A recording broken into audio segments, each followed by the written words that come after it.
Well, good evening again, everyone, and welcome.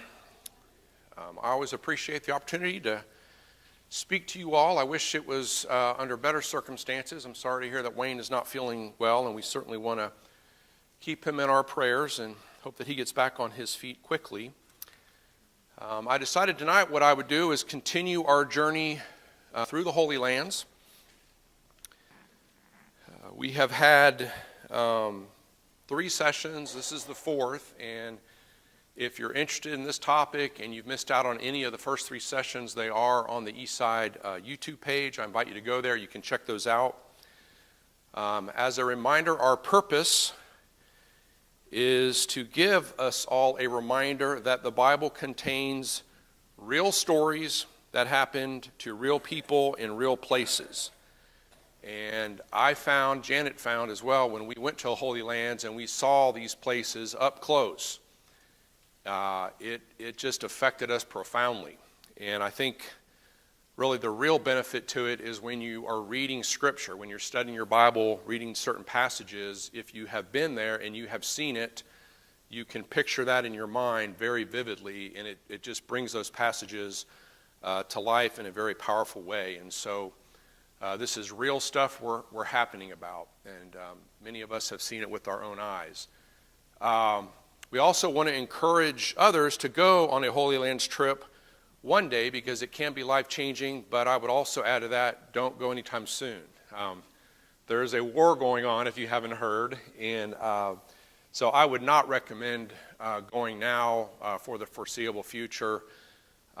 It's just too risky, and so at least you're going to get to see pictures of it and hear some stories of it tonight, and maybe down the road there will be peace in that area, at least a little bit better than it is now, and you'll have an opportunity to go, but I wouldn't go anytime, at least in the next couple of years. So last time we were in Capernaum, started off there, Jesus' hometown, and we talked about his miracles and showed you some of the sites there, the ruins. We then went to the Mount of Beatitudes where Jesus gave the Sermon on the Mount, and we saw that mountain from the perspective of the sea, and from the Jesus perspective, standing up there, what he would have seen roughly as he looked out over the audience. To include, he would have been able to see off to his left, to the eastern side of the sea, a city set on a hill. And we talked about that city and the importance of that concept. And then we ended up in Beth Shan, which several things in the Bible happen there, but probably the most ghoulish thing is that is where Saul's body was hung on a wall after he was killed. And it also is probably, of all the places that we went to, it has the best ruins, the best archaeological things to see that have been preserved. And so it's sort of an archaeological dream for people to go there, in addition to the connections to the Bible.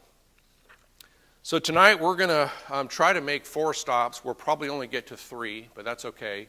We're going to begin at the Spring of Herod, and that's southwest of the Sea of Galilee, and hit a couple of sites there, the Spring of Herod, Megiddo, Tel Megiddo, and also visit the Jordan River.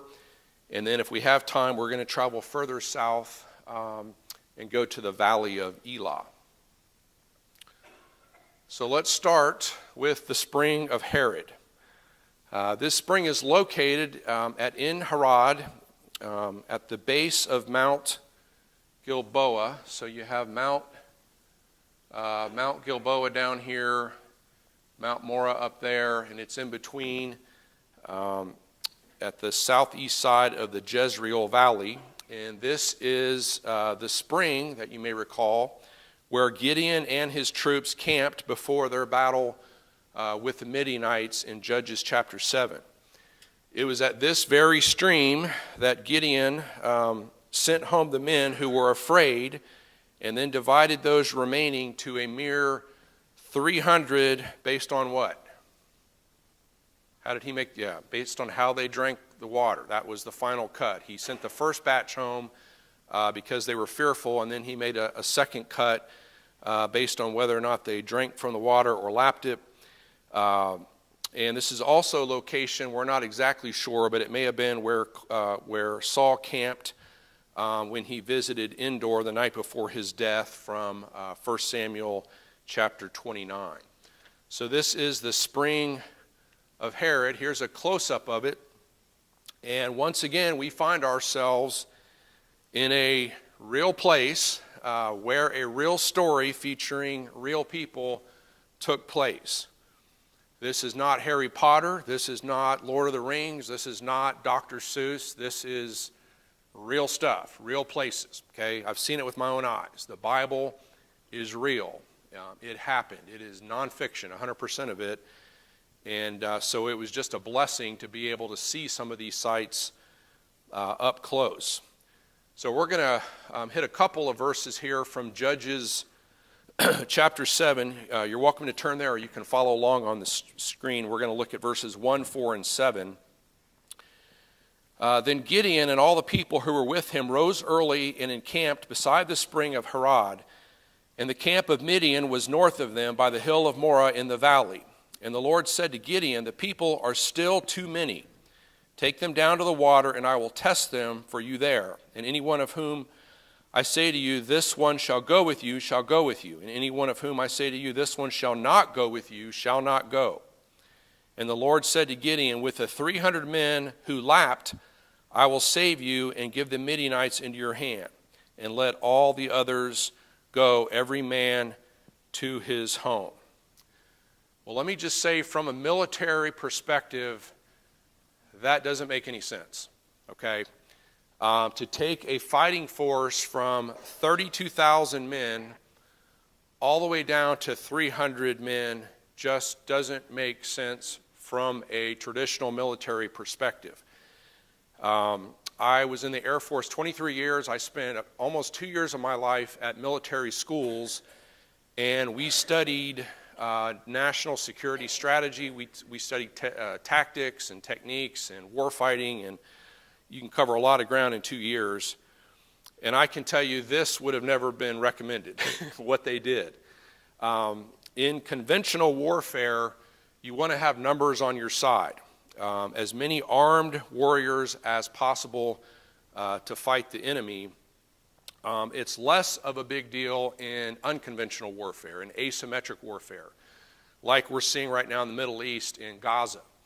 So if you're in Gaza and you're fighting Hamas and you need to go into tunnels to root them out, you don't need thousands of men. You need a small group, maybe a couple of dogs and some grenades, but you're better off with not large numbers. That is special operations. That's asymmetric warfare. This is conventional warfare. This is big battles going up against big enemies. In this case specifically, it's the Midianites with 135,000 men. And the conventional strategy is when you go into war, a conventional war, you want to have 2 to 3 times what your enemy has in terms of troops, in terms of tanks, whatever it is. You want to out-resource them.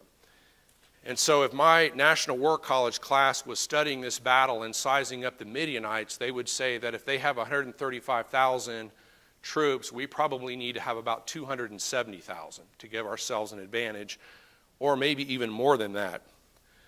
But you see, this wasn't a conventional battle.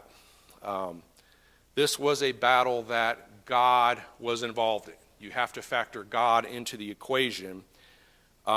Gideon had God on his side, and that changed everything. That means you can throw out the math, you can throw out the conventional wisdom, you can throw out the standard traditional military strategy, because with God on your side, you have an instant majority, okay? You don't need more warriors, you don't need to outnumber them, you simply need to trust God and follow his instructions. And so I think that's one of the lessons we get here from this story and from the spring of Herod. But I want to talk a little bit more about the scared 22,000. Okay, they were the first group to get cut. And I came across this quote. This is not a Bible quote, but it's an interesting one. Scared people scare people. What do y'all think that means? What does that mean to you? Scared people scare people. Living room we talk about. Yeah.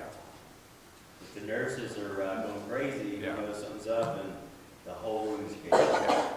Yeah, if Lacey looks up and she's not the only one screaming, there's other people screaming, and, with that look on their face, that's not confidence inspiring, okay?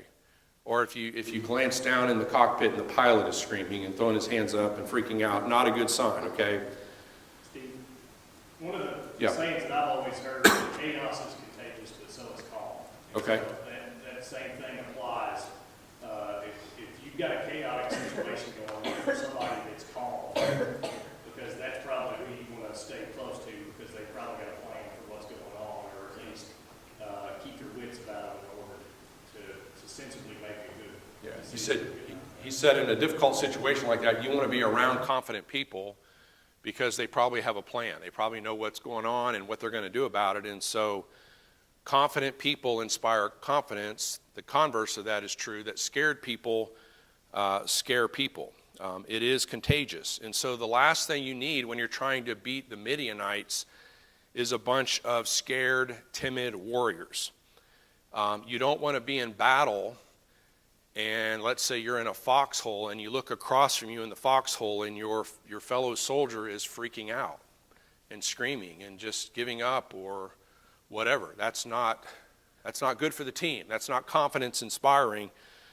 If the guy across from you is confident and prepared and looking around and sizing up the enemy, well, that gives you confidence. You're gonna tend to follow suit.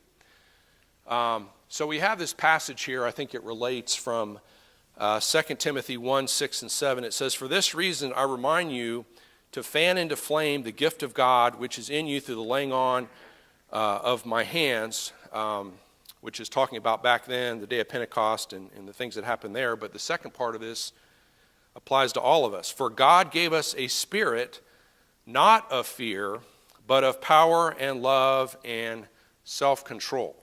Okay?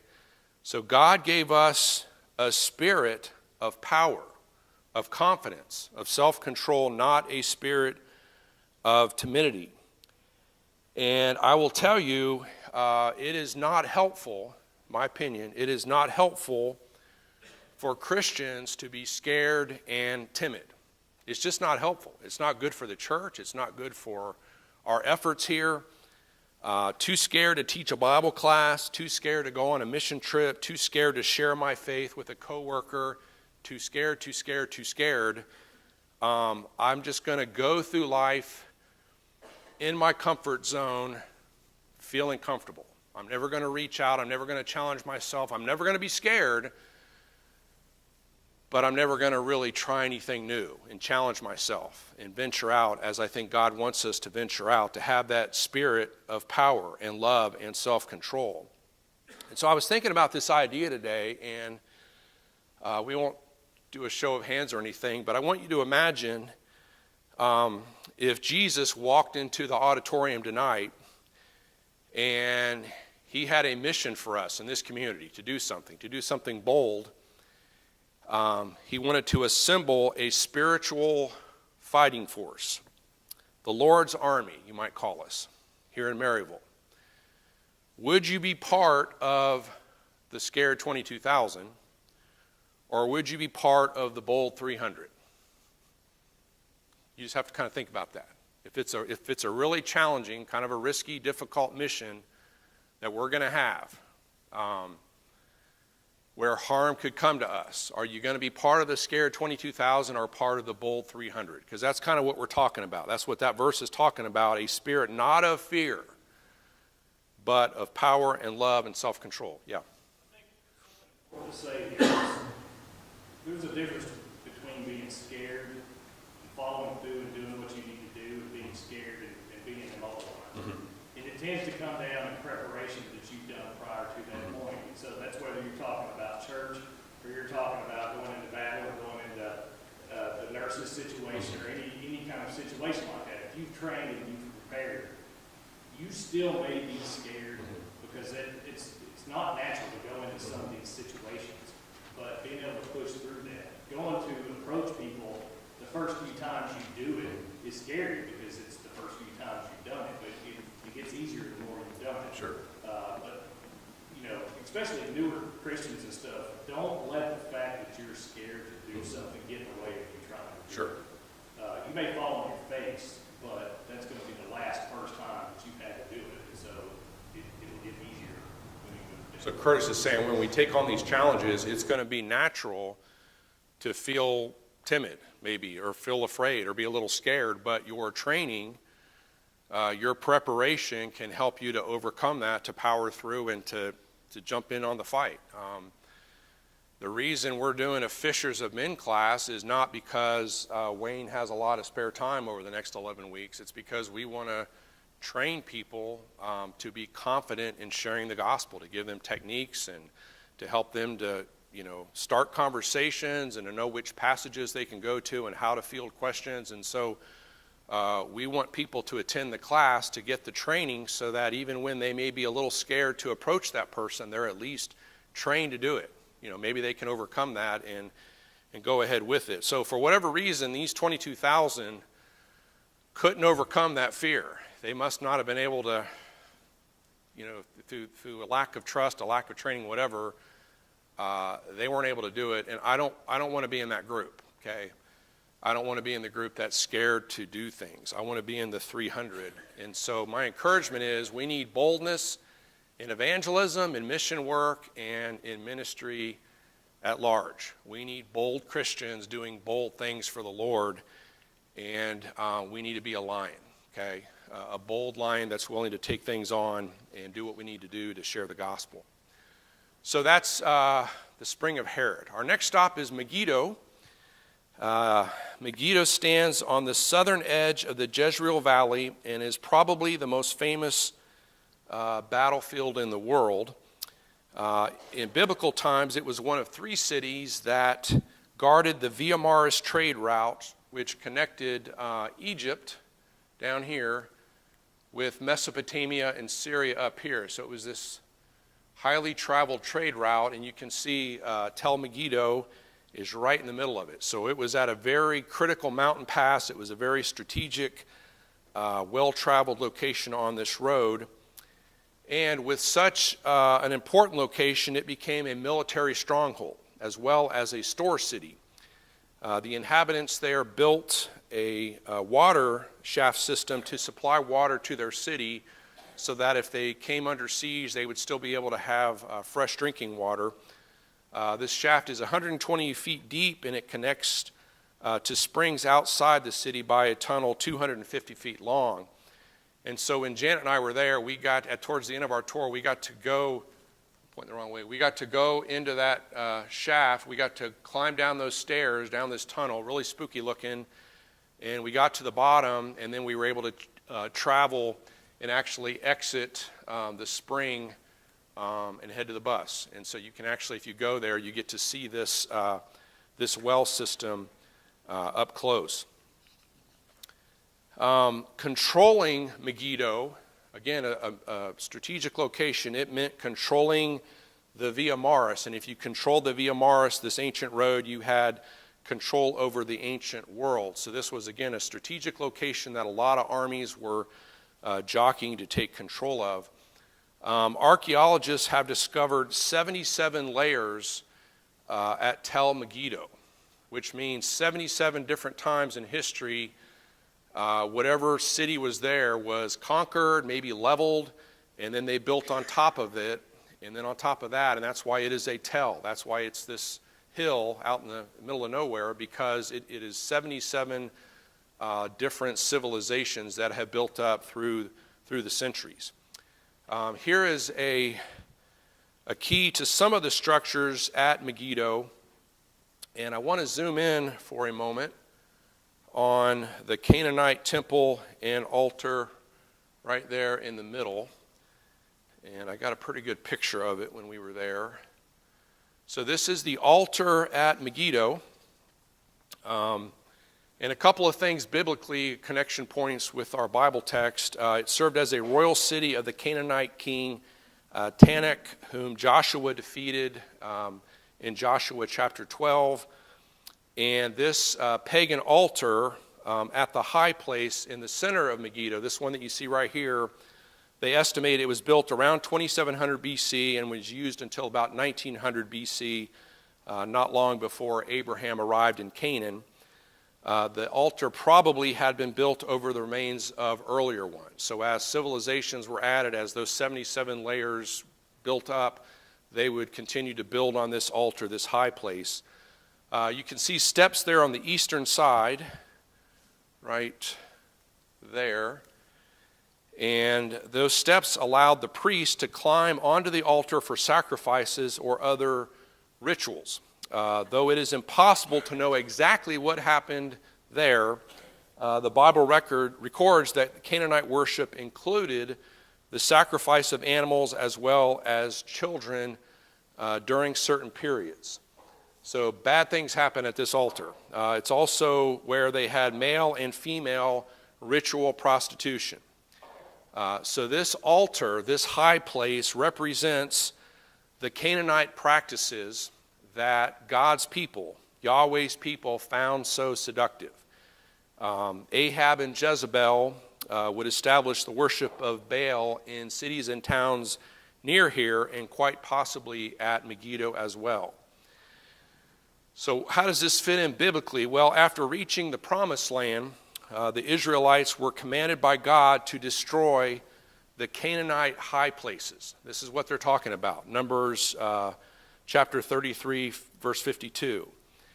And so they would destroy these, or were commanded to destroy these places so that they would not be tempted to blend the worship of the false gods of the land with the worship of the true God of Yahweh. Okay, so God said, get rid of them. I don't want any, in this promised land, I don't want any of these high places around, because we know the evil that happens there. The sacrifice of children, the ritual prostitution, lots of bad things go down there. You may be tempted to get involved into some of that, so let's just get rid of them. Well, this immorality that we find here in this pagan culture, I think, is paralleled, unfortunately, in our secular culture today. And we as Christians need to reject idolatry, paganism, and other forms of immorality in 2023, just as the Israelites back then were called to do during Bible times. And so with that sort of as a backdrop, a question I would have is, what are the high places that Christians need to destroy in, let's say, 2024? What are our high places? What do y'all think? Well, you think about, I was just reading the other day, the first epistle of John.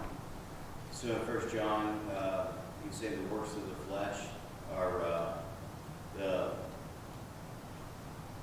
lust of the eyes, the lust of the flesh, and the vain pride of life. And then I was actually looking at Romans chapter 12, where it says, abhor what is evil, hold fast to what is good. And I know, just speaking for Little Haven, there are a lot of times in my entertainment that I can rationalize through things in certain movies. If it's only got a few cuss words, I can look over that. If it's got just a flash of homosexuality, two guys together, well, it's not that bad, and that's kind of fleeting. And since I'm not one who is of that persuasion, and that doesn't entice me in any way, just seeing a scene of that, kissing, seeing that bad if it's just not all over the place. Sure. And so I start to think through these things and little glimpses of impurity don't seem that bad if it's just not in your face, right? Mm-hmm. And the word abhor isn't a soft word. The purging, the getting away, and I think this the way that God communicated to the Israelites to destroy, right? And I think that a lot of times Will Haven can sometimes be that frog in the pot,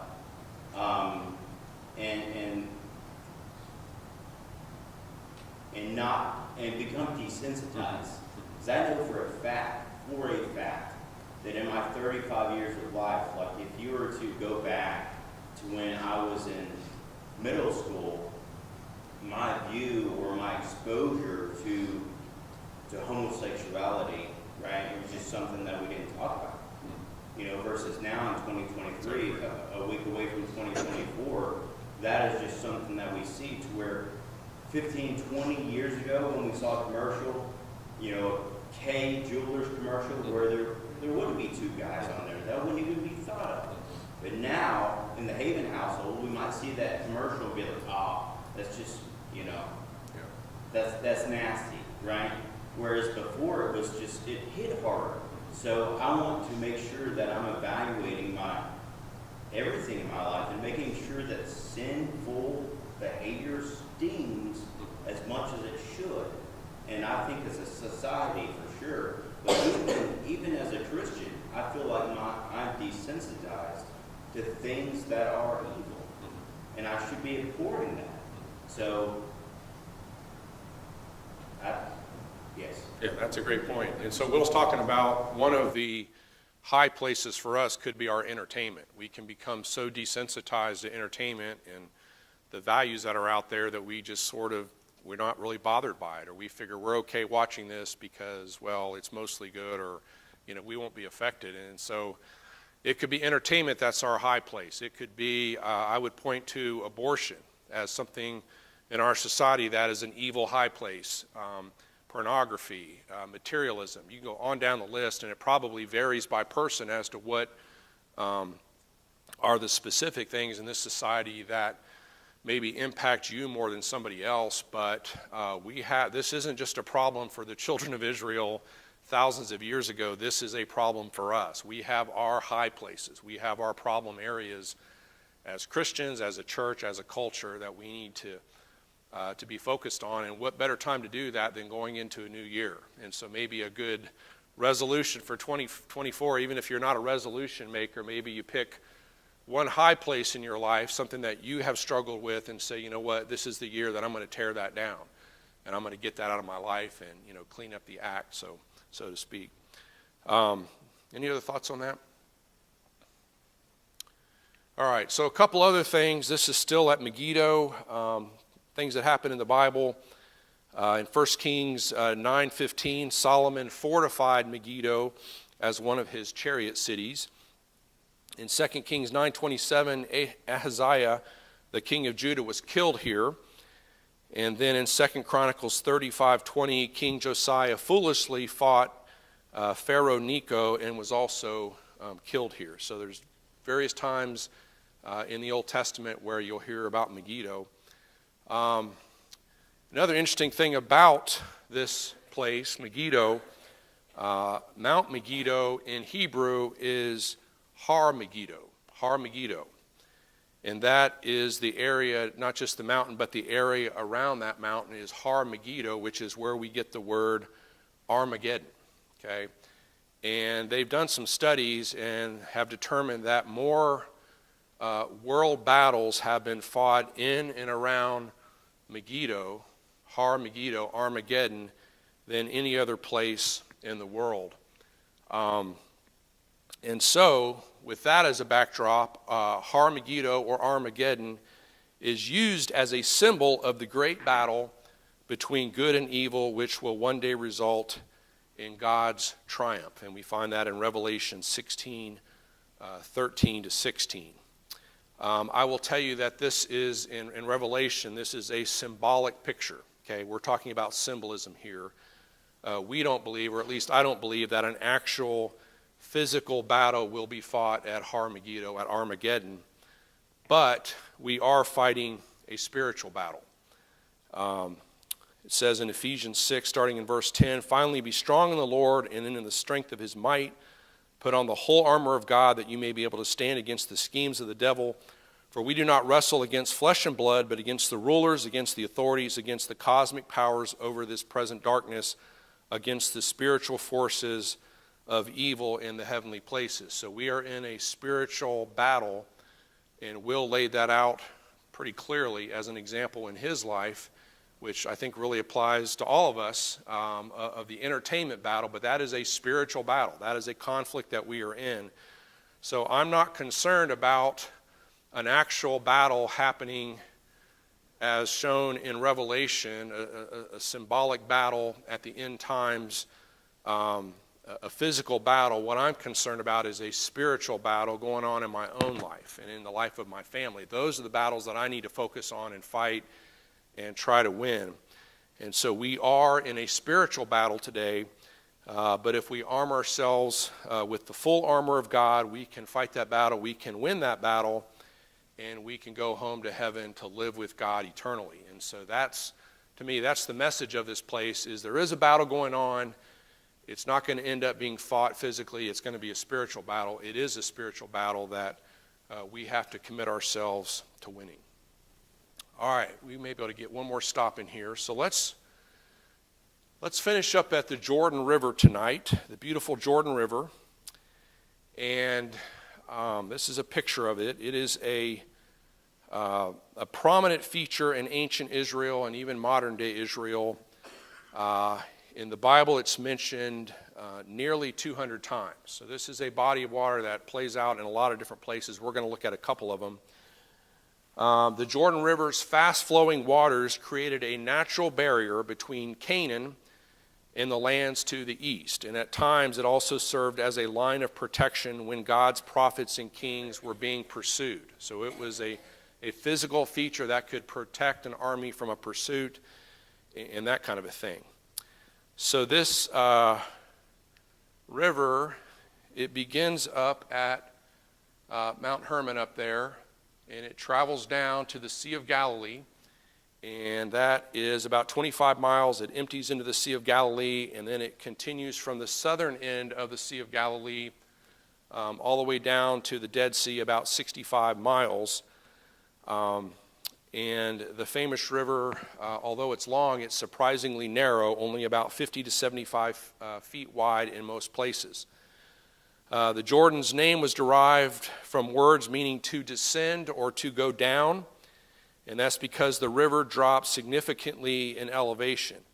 Mount Hermon up here is at about 9,000 feet, and we were there at Mount Hermon in this class a couple of sessions ago,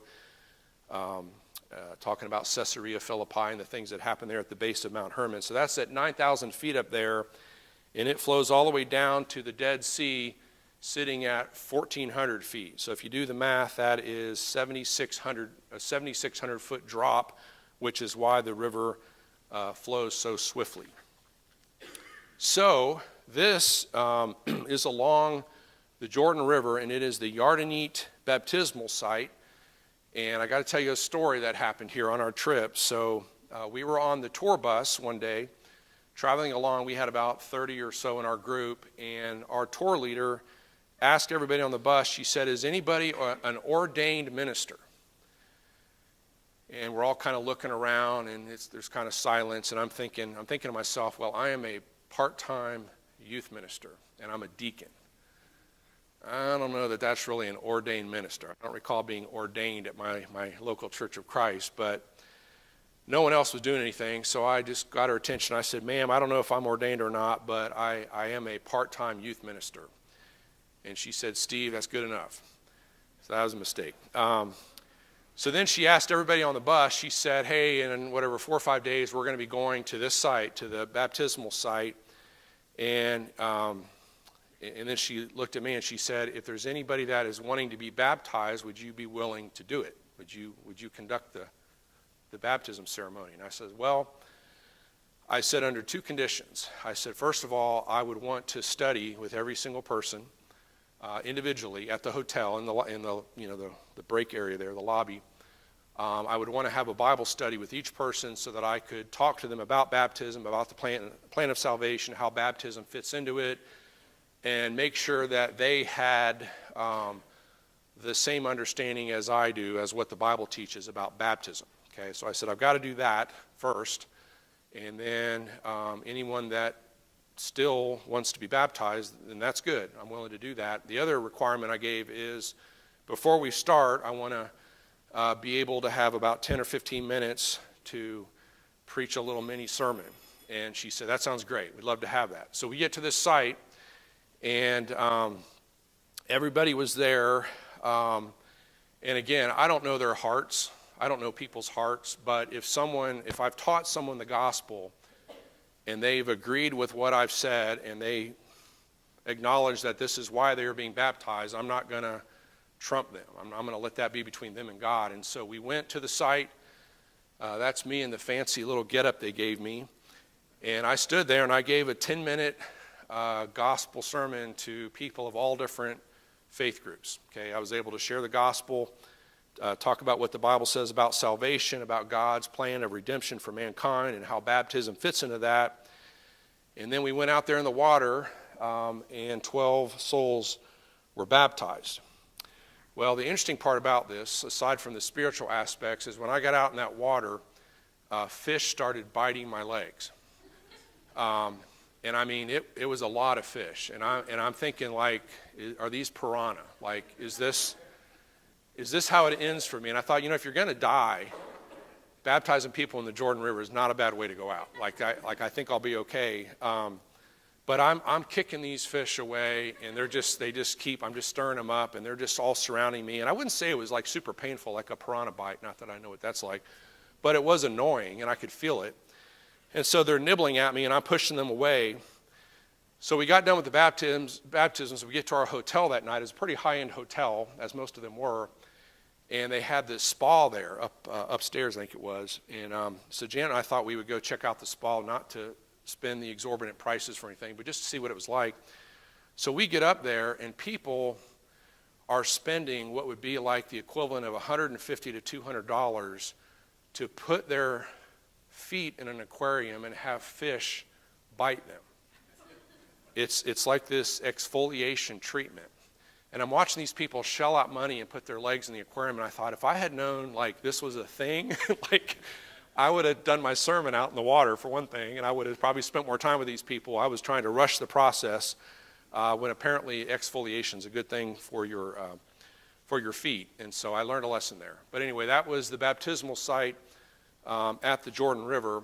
And then I want to finish up tonight with one more story that happens at the Jordan River. So you have the children of Israel. They've been wandering in the desert for 40 years, and they're ready to enter the promised land. And I imagine they were very anxious to get there, to possess the land, to become, living witnesses for God. But there was one barrier in front of them, the Jordan River and its fast-flowing waters, which were at flood stage. We know from Joshua 3:15. Well, it's no doubt that the Canaanites were pleased by the timing. They had probably heard about Israel's victories east of the Jordan, but with the river at flood stage, they felt protected. They were going to be protected by this body of water. To them, the flooded waters probably showed that Baal's power to save them was greater than Yahweh's power. Okay, Baal has given us this waterway to protect us from the invading Israelites. And so the Israelites come to this body of water with a monumental decision. They could trust God, they could trust in God's power, and they could step out into the dangerous river at flood stage, or they could disobey God's command to enter the promised land because of their fear. We talked about fear earlier in the night, about timidity, that spirit of fear. So what were they going to decide? They decided to be bold. They broke camp and prepared to cross, and the priests carried the Ark of the Covenant, a symbol of God's presence, to the edge of the river. So imagine the children of Israel, the priests are in front, they got the Ark of the Covenant, and they approach the Jordan River, which is flowing swiftly at flood stage. What are they going to do? Are they going to step out, risk drowning, or are they going to be bold? Well, picking up in Joshua 3:15, and as soon as those bearing the ark had come as far as the Jordan, and the feet of the priests bearing the ark were dipped in the brink of the water, now the Jordan overflows all its banks throughout the time of harvest, the waters coming down from above stood and rose up in a heap very far away, and the people passed over opposite Jericho. So by trusting God, the priests took the first step into the Jordan. And immediately when they stepped out in faith, the river stopped and the people could pass through on dry ground. The pagans who had trusted Baal obviously would have been stunned that Israel's God had power over both nature and their fertility gods. And so I want to end tonight, last thought here, with this idea that sometimes God acts only after we first step out in faith, okay? And I've had a challenge with this in my life. A lot of times what my prayer life will be is, God, I want to do something bold for you, but to do that, I need you to clear a bunch of obstacles. I need you to get the obstacles out of the way. And if you get all the obstacles out of the way, well, then I'll head down the path, okay? Folks, that's not faith, okay? That's not faith when you expect God to clear every obstacle so that you can have an easy path to do whatever you're going to do. Faith is when you step out. Faith is when you're carrying an ark of the covenant, the most prized possession of your people, and you're the lead priest carrying that ark, and you got to step out into a river at flood stage, and it is only when they stepped out that God cleared the water and did the miracle. And I think if they had waited there on that bank saying, God, we're ready to go, just let's do this Red Sea thing here, let's clear a path for us, we're ready to go, I think they'd still be standing there. Okay, I don't think it would have happened, but they had to step out. And so I want to encourage us, whatever thing we want to accomplish in 2024, whatever thing for God, maybe it's teaching a Bible class, maybe it's going on a mission trip, maybe it's something else, but whatever it is that you may feel a calling to do, step out in faith. Go for it. Take the first step. Pray to God and then take the first step.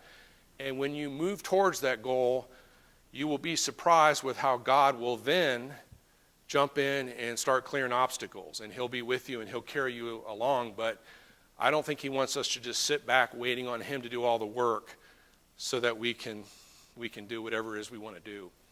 So we'll finish there tonight. Let's close with a word of prayer, and then we'll next time I have an opportunity, we'll pick up the study.